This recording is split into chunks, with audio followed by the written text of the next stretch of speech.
லாஸ்ட்டாக போட்ட அதிரச வீடியோவுக்கு ஒரு கமெண்ட் வந்து வந்திருந்தது, மெஷர்மெண்ட் சொல்ல சொல்லி. அதுக்கான வீடியோ தான் இது. நான் பச்சரிசி வந்து ஒரு 3 கப்பு வந்து எடுத்திருக்கேன். அரிசி பார்த்திங்கன்னா நல்லா கொட்டை கொட்டையாக இருந்துச்சு அப்படின்னா நல்லாயிருக்கும். இதை வந்து ஒரு 4 மணி நேரம் ஊற வச்சு எடுத்துக்கணும். அதுக்கப்புறமா தண்ணியெல்லாம் வடிச்சிட்டு ஒரு துணியில் வந்து காய வச்சு எடுத்துக்கலாம். அரிசியில் பார்த்திங்கன்னா தொட்டு எடுத்தோம் அப்படின்னா அந்த அரிசி நம்ம கையில் ஒட்டணும். ஆனால் தண்ணி வந்து இருக்கக்கூடாது, அந்த அளவுக்கு இருக்கணும். இதை வந்து ஜாரில் போட்டு நல்லா வந்து பொடியாக அரைச்சி எடுத்துக்கலாம். அதுக்கப்புறம் சலிச்சும் எடுத்துக்கணும். மாவை பார்த்திங்கன்னா அடியில் சலித்த மாவு பார்த்திங்கன்னா நல்லா வந்து கையை வச்சு தட்டி எடுத்துக்கணும். அழுத்தி விட்டோம் அப்படின்னா அதோட ஈரப்பதம் வந்து போகாமல் இருக்கும். ஈரப்பதம் போய் ட்ரை ஆகக்கூடாது அந்த மாவு.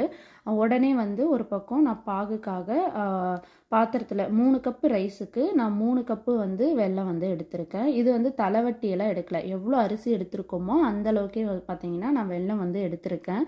எக்ஸ்ட்ரா இருந்தது அப்படின்னா நான் கொஞ்சம் வந்து வெல்லம் எடுத்து வச்சுப்பேன். அதனால் வந்து எப்பவுமே நான் எக்ஸ்ட்ரா தான் வந்து செஞ்சு வைப்பேன். இதை வந்து தண்ணி வந்து 3 கப்பு வெல்லத்துக்கு அரை கப்பு வந்து தண்ணி விட்டுக்கலாம். வெல்லம் வந்து நல்லா க்ளீனாக இருந்தது அப்படின்னா வடிகட்ட தேவையில்லை. என்னோடய வெல்லத்தில் பார்த்திங்கன்னா கொஞ்சம் டஸ்டெல்லாம் இருந்தது. அதனால் நான் வந்து மெல்ட் ஆன உடனே வடிகட்டி மறுபடியும் வந்து பாகுபதத்துக்கு வச்சிட்டேன். பாகுபதம் பார்த்திங்கன்னா இந்த மாதிரி வெல்லம் நல்லா நுரைச்சி வந்த பிறகு ஒரு பச்சை தண்ணியில் வந்து நாம் அந்த பாகை வந்து கொஞ்சமாக வந்து போட்டோம் அப்படின்னா கரைஞ்சி போகாமல் கையில் எடுக்கும் போது நல்லா உருண்டு பிடிக்க வரணும். அப்படியே விட்டோம் அப்படின்னா கையிலே நல்லா மெல்ட் ஆகவும் ஆரம்பிக்கணும். அந்த பதம் வந்து இருந்துச்சுன்னா கரெக்டாக இருக்கும். அந்த பதம் வந்த உடனே நம்ம வந்து ஸ்டவ்வை ஆஃப் பண்ணிவிட்டு மாவை வந்து கொஞ்சம் கொஞ்சமாக ஆட் பண்ணி நல்லா கலந்து விட்டுக்கணும். அதுக்கு முன்னாடியே வந்து ஒரு பவுலில் ஒரு கொஞ்சமாக வந்து பாகை வந்து எடுத்து வச்சுக்கணும். வேணும் அப்படின்னா வந்து நம்ம எக்ஸ்ட்ராவும் ஆட் பண்ணிக்கலாம். ஏன்னா பாகு வந்து அதிகமாக போயிடக்கூடாது. கொஞ்சமாக பவுலில் தனியாக எடுத்து வச்சுட்டு அதுக்கப்புறம் மாவு போட்டு கொஞ்சம் கொஞ்சமாக கலந்தீங்க அப்படின்னா இந்த கன்சிஸ்டன்சி வர வரைக்கும் கலந்துக்கோங்க. பாகு கொஞ்சம் வேணும் அப்படின்னா எடுத்து வச்ச பாகுலேருந்து கொஞ்சமாக வந்து ஆட் பண்ணிக்கலாம்.